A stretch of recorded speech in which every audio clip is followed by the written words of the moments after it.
Hey y'all, welcome back to the cookie jar. Today we're actually doing the 9th recipe in the book. It's called the Rhubarb Custard Cake. We are skipping the 8th recipe because that's the fake Orange Julius, and that's not really something I'm concerned with. That's not a baking thing. So I still cannot find rhubarb. I know they said it was a spring thing, so I was going to use that can. And the recipe says to pat it dry. And the can is in like syrupy stuff and it's really soft. And I'm like, ugh, I don't think this is gonna work. So I was like, I'll dehydrate it. And I did. I put it in a dehydrator. So now it's like chippy. And I'm just gonna put it in a layer. It says to sprinkle it or spread it out on top of your cake batter and then sprinkle that with sugar. So we'll see how it works. It'll be interesting. I assume that spending like an hour in the oven will rehydrate it. But at least I don't have to worry about it being too goopy to work right. It does mention frozen rhubarb, which I also have not seen available. But I don't know. They just don't want us to have rhubarb in the South, I guess. I don't know. But for the rhubarb custard cake, we are preheating the oven to 350. We are baking it right away. There's no sitting or chilling time. You're going to want 1 package, 1 pound, 2.25 ounces of lemon cake mix, 3 to 4 cups peeled, cut up rhubarb. You can use frozen rhubarb to thaw it first and pat it dry with paper towels. That's where I figured that the canned one wouldn't work as is. And then 1 cup of white granulated sugar, 2 cups of whipping cream or half and half. I use half and half. I also grabbed half and half because it said that's what they use. And then sweetened whipped cream for topping. So it's going in a 9x13 pan, and it spreads to spray it with nonstick and dust it with flour, and then shake off the excess flour. I just use the can that has the flour in it because I find that works better, considering the other recipes we've already done.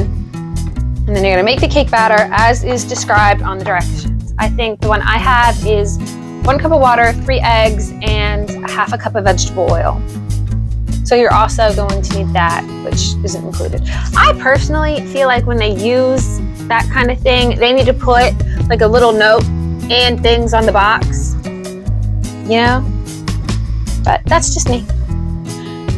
And then you're gonna, make the cake, pour it in the pan, top with rhubarb, top with the sugar, and then cover that with half and half, and then you bake it for about 45 to 60 minutes. It does have a note that the cake won't set up exactly like a regular cake. The fruit and custard will sink to the bottom and have the consistency of a thick pudding or a trifle. The top half of the cake will be a regular cake. It says to cool it completely in the pan, cut it into squares, put them in wide dessert bowls, and top each serving with a generous dollop of whipped cream or ice cream. This pudding cake is good served warm, room temperature, or chilled. I thought it was going to be like the pudding cakes where you iced the whole thing. I didn't realize it was just a dollop on top. Okay. To the kitchen, where everything is laid out. So here is all the stuff I need for the cake mix and the lemon cake. And then here's the stuff it's calling for the custard and the rhubarb. And then, of course, the pan I sprayed with the flour spray. So let's get started. Okay, so the first thing we're doing is making the cake mix.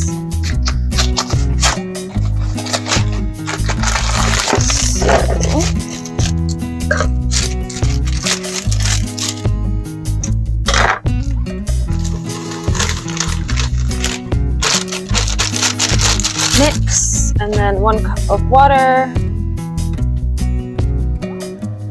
half a cup of the vegetable oil,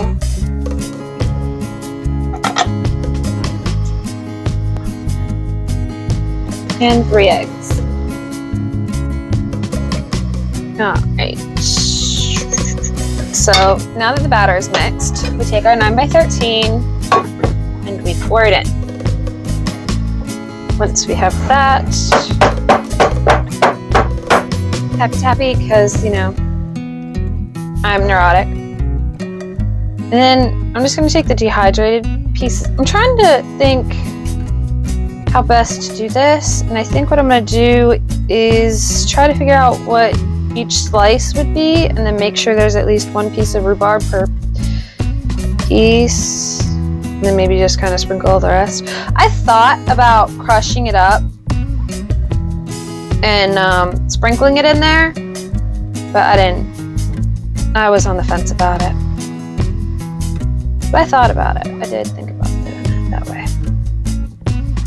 I'm not quite sure what this is going to taste like, I'll be honest, because the last time we tried this, it was green apple-ish, and green apple and lemon doesn't really sound like it's supposed to go together. So this could be interesting in a bad way, or it could be really good and unexpected. I don't know which way to lean. I guess we'll figure that out. And I didn't mean for it to go this dehydrated, but I've never really used a dehydrator before, so I wasn't really sure what I was doing. But I feel like it'll be all right. All right, so the next thing, we're taking our cup of sugar and pouring that on top. Well, I'm trying to. Okay. And I can't tell if this is supposed to be here because of the rhubarb being kind of tart, or if it's to go with the half and half, because it's supposed to be custardy. I'm not sure which reasoning they have for it. I'm sure there is one though.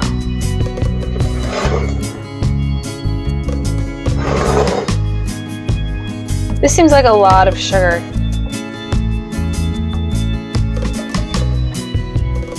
But I've said that before when it comes to this stuff, so who am I to judge? Oh God, I've become an adult. I have officially said it's too much sugar in something. It's not okay. Cover the sugar with half and half. That's all it says.